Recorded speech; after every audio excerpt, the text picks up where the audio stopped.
Well, guys, it's a pretty brisk day here in New York. Rexy, where you at? Rexy was just helping me. I went through and I just fixed up the 24-foot trailer. Nothing major. The upper vent or whatever it is broke. So we ordered one up and I replaced it today. It's pretty freaking chilly out though. So we got the spool bus and the 24-foot trailer. Now, I don't want to sell this thing, but we might have to. But I don't know. We're gonna probably look for some. We're probably gonna be looking for a chassis soon. But where's that little guy at? He's over there somewhere. There it is. Pearly white, brightest thing on the whole trailer, with some walnuts. Those things are a pain in the butt. But there's a possibility we're gonna be looking for a roller. I'm not 100% sure. I gotta look at it a little bit more.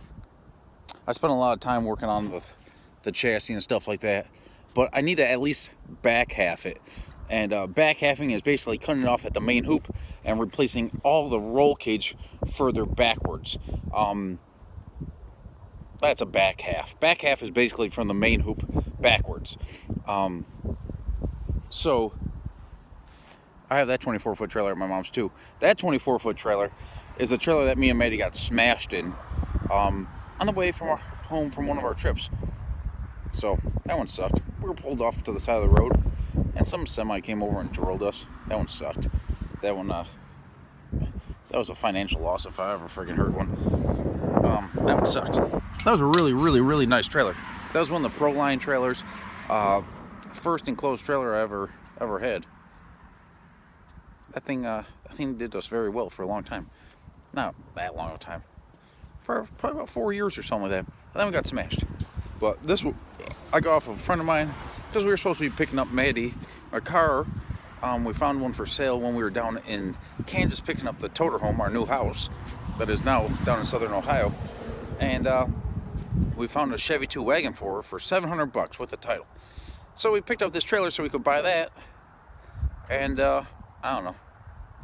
I got a good deal on the trailer, so it's kind of hard to sell, right? Because the big truck in the trailer, that thing is like, it's big, like big, right? It's our house. We live in it. We work out of it and everything else like that. Now we can't rebuild a whole car out of the trailer, so that's why it's down at our friend's house in southern Ohio, where we're going to be finishing up the 34 build. And I'm not exactly sure where we're going to start on Maddie's new project. But long story short, we never got to pick up that Chevy 2 wagon when we were in Kansas because we went to go buy a pickup truck and it wasn't what the guy told us it was. He said it was a 2500, no rust. Ends up being a 1500 with rust all over the place. No cab corners, no nothing. So that's that. But I got that done and I don't know. Maddie's going on vacation. And she'll be home Christmas night. So I'm going to have to come up with a Christmas present for her. I'm not exactly sure what I'm going to do.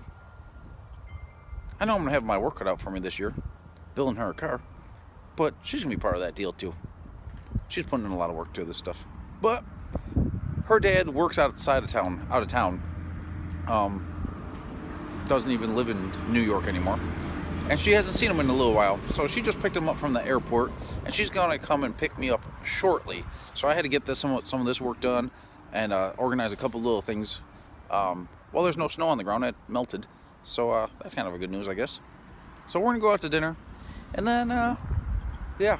I got to drop him off at the airport at like 5 o'clock in the morning or something like that. And then she's going down to somewhere nice, warm, and sunny. And I'm going to be up here freezing my butt off. Trying to organize some things. But like I said, we're probably going to be possibly looking for a 25.1, 25.2, 25.3 bare roller, okay?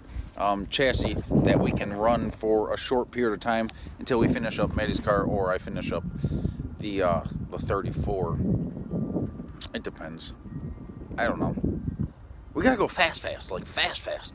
And I don't know. There's nothing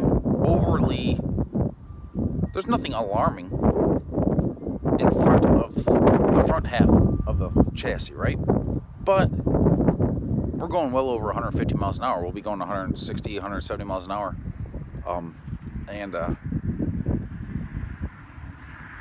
Yeah, that's fast. That's fast. So, although the chassis looks perfectly fine, and there's no real, like, there's nothing that says there's anything wrong, I'm not 100% sure. Now, don't get me wrong. People do it all the time. They'll back half a car, they'll front half a car after an accident or something like that. But, I don't know.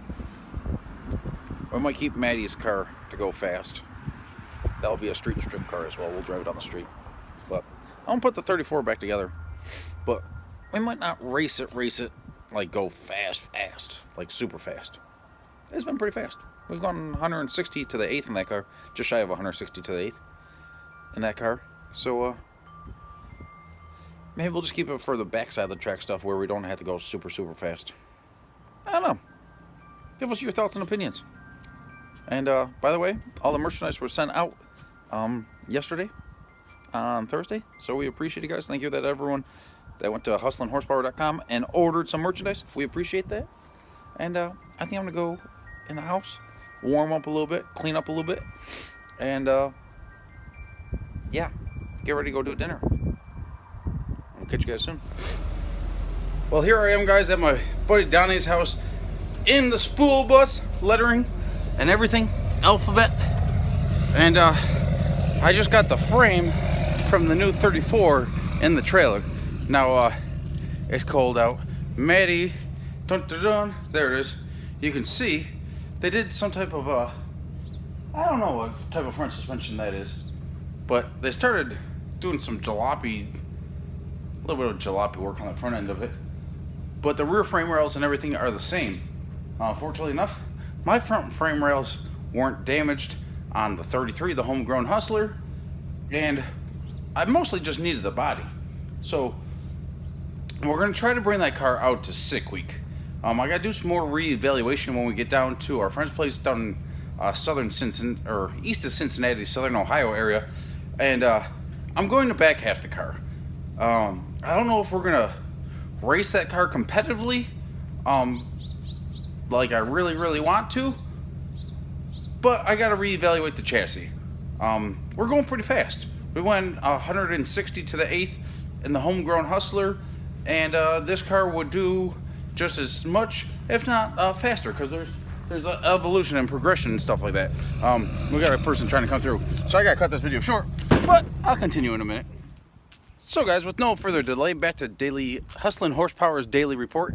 Not really. I don't do this daily. I work too much to be able to do these videos daily, but we're trying. We're trying to get the enough content out for you guys to keep you along with the journey and stuff like that. But getting back to it, we're going pretty dang fast. We're not lighting the world on fire, but small tire, no prep, and is in a very progressive evolution. Small tire, no prep racing is getting faster, especially like the backside of the track style of racing, where we're racing at drag racing facilities, but on the opposite side of the track that you normally race, right? Normally race the track front to back, or yeah, from front to back, and then you have the shutdown area. Now we're racing in the shutdown area towards the end of the track, essentially. And we use a normal racetrack for slowing down and stuff like that. Now, the evolution is going pretty dang fast, okay, guys? It's probably the fastest progressing form of drag racing there is out there right now. So, getting back to it, we have to go pretty dang fast. Front side, no prep, so racing like the normal, from the tree side, I guess you guys, the Christmas tree side, the starting line towards the end of the track, we're going to have to go 165, 170 miles an hour on the front side of the track in small tire to be competitive. Now, big tire, those guys are going close to 200 miles an hour in the 8th. I think on the front side, I think we're going to have to go 160 to 170 miles an hour to be a front runner or competitive with the top tier guys. Now, these are winner take all events, and in that style of racing, the buy-ins aren't cheap, and yeah, it's hard to afford that stuff. It really is. It's hard to compete with that stuff. But if you're not a front runner, if you don't have your name in the hat, you can't win. And if you don't have a car that can produce, you're kind of screwed. And even when you do have a car that can produce and does very well, things can happen. We're racing, right? Incident can happen where we lost the homegrown Hustler. That car, I firmly believe, was going to be a top tier back end of the track no prep car. Now, I don't think it would have been able to go super fast on the front side of the track, but that's not what I built the track for. We built that car, or I built that car. I guess it takes more than just the hands-on fabrication to put a car together. There's a lot of background stuff. Don't get me wrong, Maddie got her hands dirty and stuff like that as well. But there's a lot of stuff that it takes besides just the individual that's cutting the tubes and placing the engine and building the suspension and doing this and doing that. There's a lot more to that than just building a car. So it's a very progressive sport in small tire racing. It's probably the fastest progressing deal right now. So I think we could have been competitive on the front side no prep with a homegrown Hustler, but it wasn't going to be a top tier car because that's not what I built it for. I built it for the backside no prep stuff, and that car was really coming around. It made some of the fastest passes at the events that we were at, and we only had the car together 5 months. And I know 5 months to most people isn't a long time, and in fact it's a very short period of time to have a race car to try to be competitive with. Luckily enough, I built the Dirty 30, and I made the progressions and made the changes to the homegrown Hustler chassis that I felt would be needed to really excel at the back end of the track stuff. Now, we're at a loophole here. Like, what do we do? And I'm not exactly sure what avenue we got to go forward. If in fact the homegrown Hustler chassis is good. And now, guys, don't get me wrong. We were going to try to get it ready for dig or die and stuff like that. And I went over the chassis pretty damn thoroughly, okay? But I didn't remove the motor. I didn't remove the transmission. I didn't strip it down to a bare chassis. I had the body off of it. I had a lot of the panels out of it. I back half the car. Back half of it is from the main hoop backwards. I cut all that off. But I started doing all that stuff before we found the body. Now that we found the body, I got to go through and make it so it's a usable four-door. And the Dirty 30 that we had, if you didn't ever see that car, go back to some of our old videos, or Street Racing Channel had a lot of videos on that car, or on the Facebook page, Hustlin' Horsepower Facebook page. That car was cool.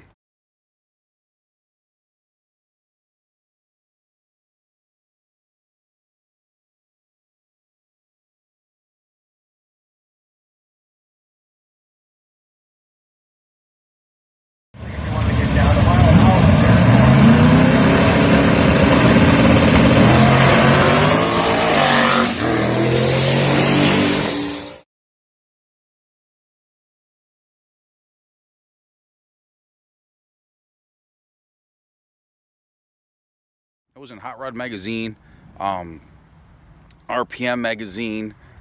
We did a lot of cool stuff with that. We did a couple TV show deals with that. The car was supposed to be in a movie, but we never went into the movie. We never did that deal. Car was going to be in PRI the year that we lost it. Like, there's a lot of cool stuff with that car. But that car was cool. It was a four-door, four-seater. We drove it on the street a lot. And that's what we're going to do with the 34 Dodge that we're putting together on the previous 33 Dodge chassis. Now, the whole chassis is not going to be usable. I got to go through it and I got to redo a lot of things on that.